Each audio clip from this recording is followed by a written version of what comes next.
नमस्कार। आप जुड़े हैं ध्यान की 30 दिन की यात्रा से।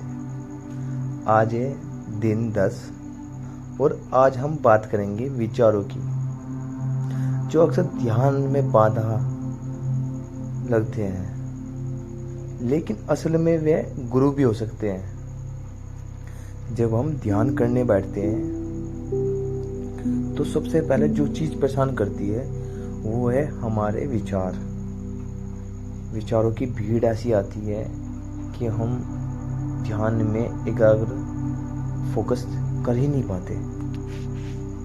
हम सोचते हैं कि ध्यान का मतलब है मन को पूरी तरह खाली करना, लेकिन सच्चाई यह है ध्यान का मतलब है मन को देखने की कला। विचार आना स्वाभाविक है। मन का काम ही है सोचना। जैसे आंखें देखने का काम, आंखों का देखने का काम होता है, ऐसे ही मन का काम सोचना ही होता है। जो ध्यान हमें करना क्या है, बस विचारों को रोकना नहीं है, उनसे लड़ना भी नहीं है, उन्हें नजरअंदाज नहीं करना है, बल्कि उन्हें साक्षी भाव से देखना है। जब आप विचारों को बिना प्रतिक्रिया के देखते हैं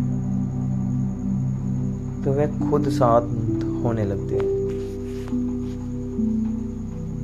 ध्यान का चमत्कार यही है, जैसे जैसे आप उन्हें देखना सीखते हैं वे कमजोर होने लगते हैं। धीरे धीरे उनकी मात्रा घटती जाती है। विचार आते हैं, वे कमजोर हो जाते हैं और उनकी जो भीड़ है वो धीरे धीरे छटनी चालू हो जाती है।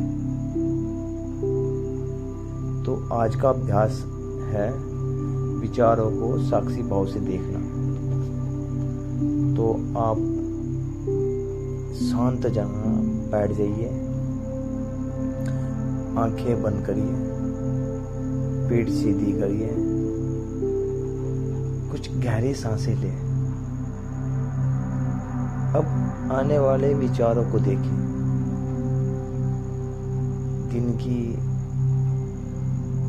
दिन भर आप क्या करोगे, कैसे कैसे विचार आ रहे हैं, किसने आपको क्या कहा, आपका कौन सा काम बाकी है, आप कौन सा काम आप करोगे, ये सब ऐसे विचार आपके आएंगे। कोई याद या आपकी कोई चिंता, कोई कल्पना, बस उन्हें जैसा है वैसा ही देखिए, बिना झिझक के, बिना रोकने की कोशिश किए। मान लीजिए कि आप किसी नदी के किनारे बैठे हैं और विचार पानी की तरह बह रहे हैं। आप बस उन्हें देख रहे हैं, भाव में नहीं बह रहे।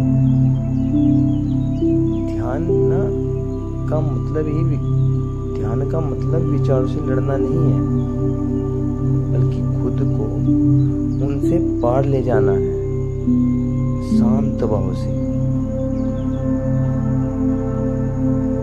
आपको शांत रहना है, अपना स्वभाव शांत करना है।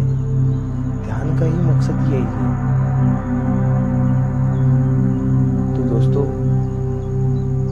कल मिलेंगे दिन 11, जहां हम बात करेंगे शरीर की जागरूकता और ध्यान की। अगर यह वीडियो आपको उपयोगी लगी हो तो लाइक जरूर करें, कमेंट जरूर करें और सब्सक्राइब जरूर करें। आपका मन शांत और सजग बना रहे। राधे राधे।